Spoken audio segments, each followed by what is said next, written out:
6월 7일 수요일 성령님과 함께하는 50일 가정예배를 시작합니다.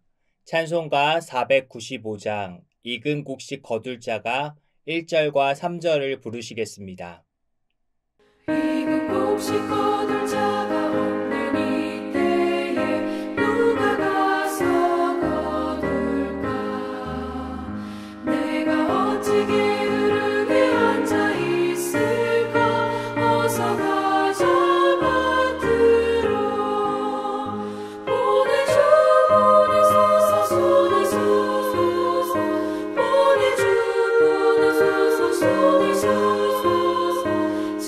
숯불 내 입술에 대니 어찌 주저할까? 주여 나를 보내주소서.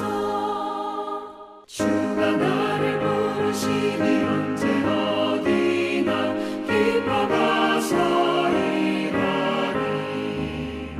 주가 명령 내리실 때 능력 받아서 기뻐 거두리로다. 보내주소서.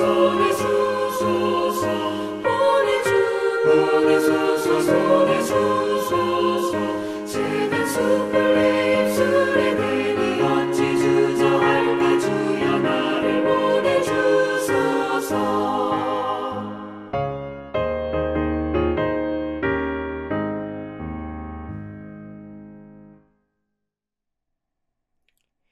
이 시간 우리에게 주시는 하나님의 말씀은 구약성경 이사야 6장 1절부터 8절까지 말씀입니다. 하나님의 말씀을 봉독하겠습니다. 우시야 왕이 죽던 해에 내가 본즉 주께서 높이 들린 보좌에 앉으셨는데 그의 옷자락은 성전에 가득하였고 스랍들이 모시고 섰는데 각기 6날개가 있어 그 둘로는 자기의 얼굴을 가리었고 그 둘로는 자기의 발을 가리었고 그 둘로는 날며 서로 불러 이르되 거룩하다 거룩하다 거룩하다 만군의 여호와여 그의 영광이 온 땅에 충만하도다 하더라. 이같이 화답하는 자의 소리로 말미암아 문지방의 터가 요동하며 성전의 연기가 충만한지라. 그때에 내가 말하되 화로다 나여 망하게 되었도다. 나는 입술이 부정한 사람이요 나는 입술이 부정한 백성 중에 거주하면서 만군의 여호와이신 왕을 베었음이로다 하였더라. 그때 그 스랍 중에 하나가 부젓가락으로 제단에서 집은 바 핀 숯을 손에 가지고 내게로 날아와서 그것을 내 입술에 대며 이르되 보라 이것이 내 입에 닿았으니 내 악이 제하여졌고 내 죄가 사하여졌느니라 하더라. 내가 또 주의 목소리를 들으니 주께서 이르시되 내가 누구를 보내며 누가 우리를 위하여 갈고 하시니 그때에 내가 이르되 내가 여기 있나이다. 나를 보내소서 하였더니 아멘. 오늘 본문은 이사야가 선지자로서의 소명을 발견하는 장면을 보여주고 있습니다. 이사야 6장은 이사야가 환상 중에 하나님을 만나는 장면을 생생하게 그리고 있습니다. 이사야가 본 하나님의 모습은 하늘 보좌에 앉아 계신 모습이었습니다. 6날개를 가진 스랍들이 하나님을 모시고 서서 하나님의 거룩하심을 찬양하는 소리를 들었습니다. 하나님의 여러 속성들 가운데 가장 특징적인 속성은 거룩함입니다. 거룩은 모든 부정한 것들로부터 구별되셨고 모든 피조물들과의 구별되신 하나님을 강조합니다. 또한 여호와의 옷자락은 하나님의 성전에 가득 덮였는데 천사들은 여호와의 영광이 온 땅에 충만함을 노래하였습니다. 하나님의 권능과 영광이 미치는 범위가 온 땅에 충만하지만 모든 인간이 다 하나님의 영광을 인식하고 찬양하는 것은 아니었습니다.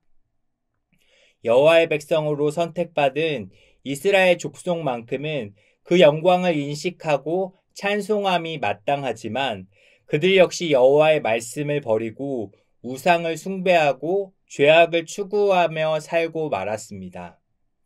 그때 성전의 연기가 충만하여졌습니다. 이는 하나님의 임재를 의미합니다. 이사야는 하나님의 임재로 인하여 자신의 부정함을 깨닫고 망하게 되었음을 고백하게 됩니다. 거룩하신 하나님의 임재를 경험한 사람들의 공통적인 반응은 죽은 자처럼 된다는 것입니다. 이사야도 자신이 하나님의 거룩하심을 감당치 못할 인간이며 자신이 여호와 하나님 앞에 범죄한 이스라엘 백성의 일원이었기 때문에 망하였도다라고 고백하며 절망합니다.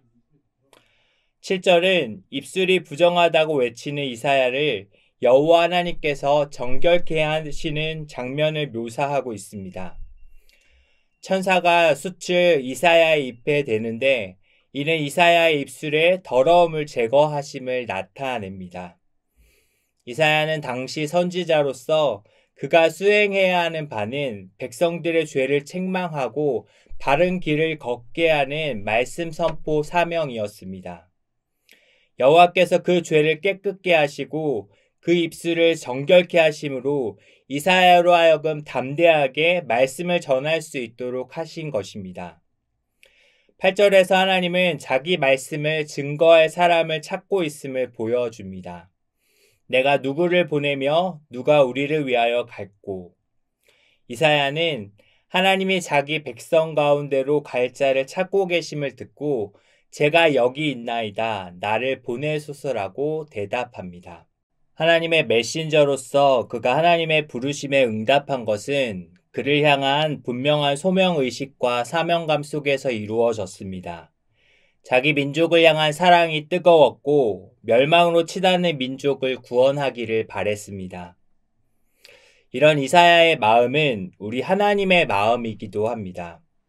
하나님께서는 죄인이며 보잘것없는 존재인 우리들의 생명을 아끼고 사랑하셨기에 자기 아들의 생명까지도 우리를 구원하시기 위해서 내어주셨던 것입니다. 이러한 하나님의 마음을 우리도 갖기를 바랍니다. 아직도 구원받지 못한 사람들이 우리 주변에는 많이 있습니다. 죄로 죽을 수밖에 없는 영혼들을 바라보며 안타까워하시며 구원하기 원하시는 주님의 마음과 사랑을 가지고 그들에게 생명을 전하는 하나님의 메신저로서 복된 사명을 감당하는 성도가 되시기를 예수님의 이름으로 간절히 소망합니다. 기도하겠습니다. 하나님 아버지, 이사야가 하나님의 마음을 깨닫고 생명을 전하는 하나님의 메신저가 되었던 것과 같이 저희도 하나님의 마음을 알아 복음 전도의 사명을 감당할 수 있도록 인도하여 주시옵소서. 예수 그리스도의 이름으로 기도드립니다. 아멘.